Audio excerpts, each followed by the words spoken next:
Hey, what's up, everyone? Dragon back again, here to tell you that you should be reading Apocalypse Cow.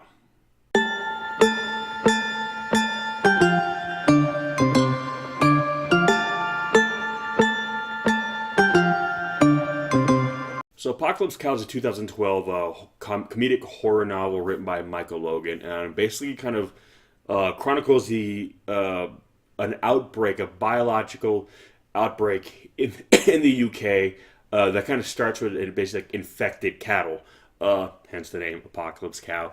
Um, and basically, if you've ever, if you're familiar with kind of like plague stories or outbreak stories, or even like zombie films, which usually if the zombies are kind of the product of some kind of you know bio weapon, or usually kind of representation of some kind of plague, you kind of see how this goes, and essentially it turns the animals into these strangely fiendish murderers that essentially try to violate you before they rip you to pieces. And on the surface, it's a very kind of tongue-in-cheek look at the genre with characters. One of them works as in a meat packing plant. The other is a vegan. And on the surface, it just seems like it's a whole lot of irony, where you have people who are involved with kind of the meat industry, if you will, in one capacity or another, dealing with essentially a viral outbreak that turns cattle into basically just murderous, zombified, monsters. But like all good comedies, they tend to be allegories for something else, and it's kind of a story that when I read it at first I was just kind of reading it for a laugh, admittedly. But the takeaway I kind of got from it was that it's more or less a commentary on kind of basically kind of a lot of the government infrastructure, and also a lot of the very kind of cliquish and clannish kind of groups that we tend to cling to. If in this day and age, it seems like everybody's a part of something, or a part of some group with some kind of motive, or a motivation of some kind. I mean, veganism is a movement in and of itself. Which puts people. Someone like who would work in a slaughterhouse would essentially be someone who is now two people that are on the surface that are not involved with politics, government, war, and yet now they have become two factions that unwittingly have been kind of pit against each other. You have journalists who are basically trying to kind of uncover the truth, expose the truth, and you have all these people who are kind of driven by, in a weird way, self-righteous motivations to some degree, but that justify what they do for some kind of greater good. This is a story where so much of what we feel, puts divisions between us.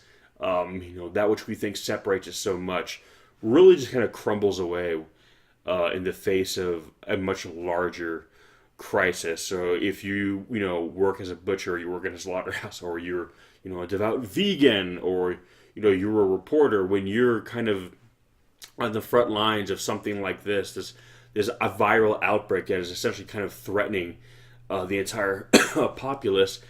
It's all these things that we feel make us so different from one another really kind of vanish, and you realize that it's what we feel is so important, and what we feel is so ingrained in who we are. We quickly discover that it's more or less just kind of a luxury of civility, that our antagonistic behavior towards one another is usually kind of the result of us having it good. The fact that we can essentially create reasons to not get along is more or less a sign of that there's not much going on that really is a direct threat to us, that we can afford to kind of just sit around and come up with reasons just to hate on someone over there.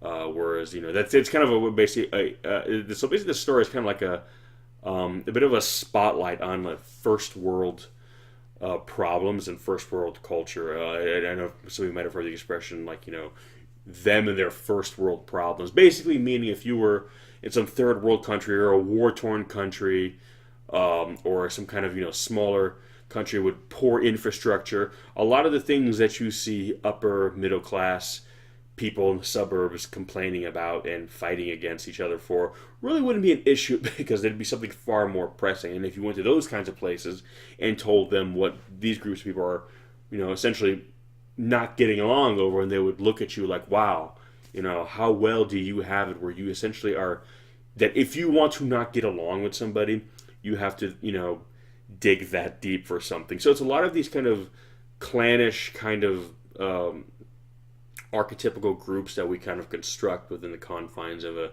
very well-to-do society that very quickly come crumbling down in the face of something very real, in the face of an actual problem, in the face of an actual crisis, something that's really worth fretting over. And again, and also the governments, the the political institutions that are meant to be in place to kind of have our best interest at heart, supposedly, and you see that they are responsible for this, and you realize that there is a much larger threat at stake, that the powers that be have the power to completely disrupt our lives and effectively kill us. So suddenly you realize that we should not be fighting each other, that we all need to kind of band together and essentially serve as watchdogs for Big Brother, essentially, to keep an eye on them. And had we been doing that and not being so kind of wrapped up in our own handmade drama, so to speak, that maybe we might have had more eyes and ears on a problem like this, that maybe someone would have noticed something was amiss much sooner. And again, that's digging kind of deep. I realize that. On the surface, like I said, this is a very fun story. It's the tone of it kind of remind me a little bit, if you guys are familiar with the Edgar Wright's like Shaun of the Dead or Hot Fuzz, where it's taking a story that can inherently be very serious and very dour, and while projecting a very kind of serious problem, a serious issue, does so in a kind of tongue-in-cheek way by kind of just framing the narrative as such, where you kind of see the lunacy of it, in the abstract. They're not diminishing what's happening on the ground in the moment, the brutality and the threat level, but framing it in such a way where you can't help but just kind of laugh at it, because it's so ridiculous. Something that could, when it's happening to you, is so terrifying and so terrible. I mean, imagine being chased by a diseased cow that wants to rape and kill you. It's laughable, when you say it like that. And when you try to pitch the story like that, you can't help but kind of laugh, as I'm doing right now.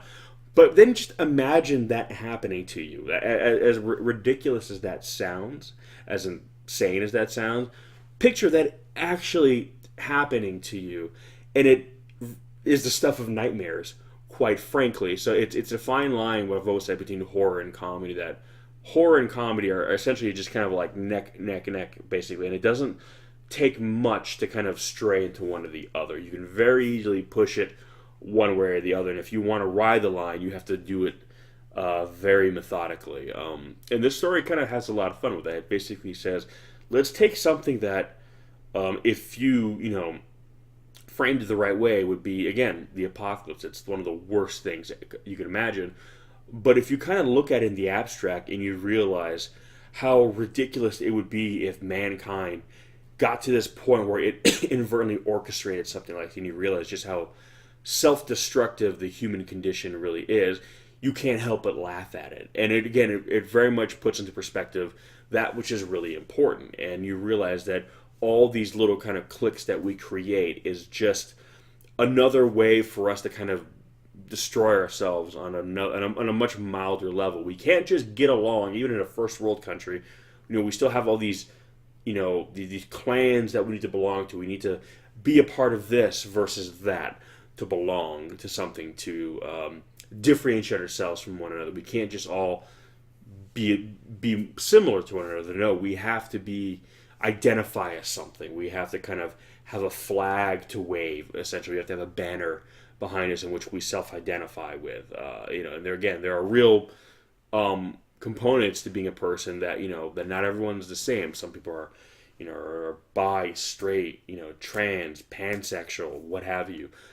And these are real things. But then you have people who basically kind of join the equivalent of like a club just to feel like they're a part of something. And it takes an event like the one in this story to make you realize that none of this stuff is real. These are things we're looking for. We're so predisposed to kind of being at odds with one another that we cannot just accept a society where we get along. So we have to once again, create all these little scenarios in which we're different from one another. But when faced with adversity of this level, you realize all these little things that we self identify as that we essentially make up. I'm not speaking about again sexual orientation or gender orientation, but again like these groups, these ideological groups that we join to kind of feel a part of something really doesn't make a difference when you have a rapist, homicidal, diseased cow running you down. So, again, on the surface, it sounds ridiculous and it sounds just like it's pure comedy. But when you think about how just insane this is, you realize that in the face of something that insane, all this other stuff doesn't matter quite as much. And again, it's realizing that the groups with actual power, the groups with actual sway, the governments, those are the groups that can really matter, that can really screw you over, essentially. These are the ones who are behind this outbreak, this plague, and they are the ones that essentially kind of hold our lives in sway. And that perhaps, if we're going to have groups that we band together, it's better to be an us versus a them and a bunch of little us's, essentially, because that's one thing they have, right, is that they are more of a united front. And as such, they were able to create this outbreak, this ultimate act of self-destruction, if you will. So now we have this great equalizing force sweeping the countryside, and it's up to basically people who have to essentially rise to the challenge and not be bogged down by any kind of again self-righteous social label, where they're all the same, in the midst of this crisis. So yeah, it's an interesting story.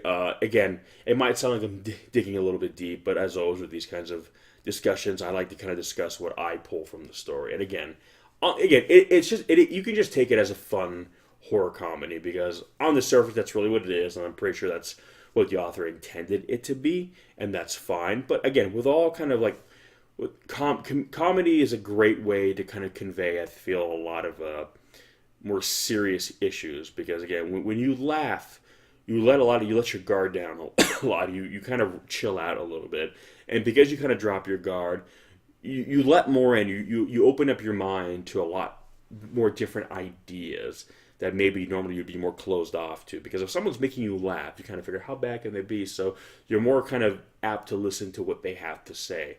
Whether you choose to accept it or buy into it after the fact, that's up to you, but at least you're going to listen to it. So I felt that this story did a good job of kind of conveying maybe a bit of a deeper message. Not the most deep message in the world, but it had something to say.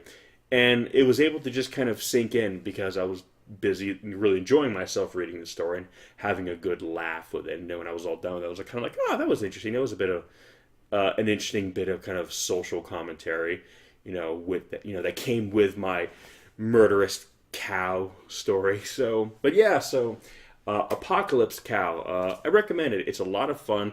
It's probably one of the more comedic books I've read in a while. I don't really read a lot of like funny stuff just because the genres I tend to move around and don't really have a lot of that kind of stuff.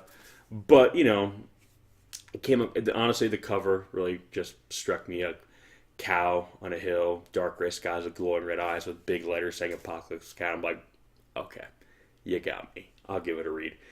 It was pleasantly surprised. So, with that said, Apocalypse Cow, have you read it? If so, what did you think? If not, as always, I will leave links in the description section below where you can pick it up, check it out, give it a read, come back, give me some of your thoughts, let me know if you were able to kind of, mine something, as deep as I did.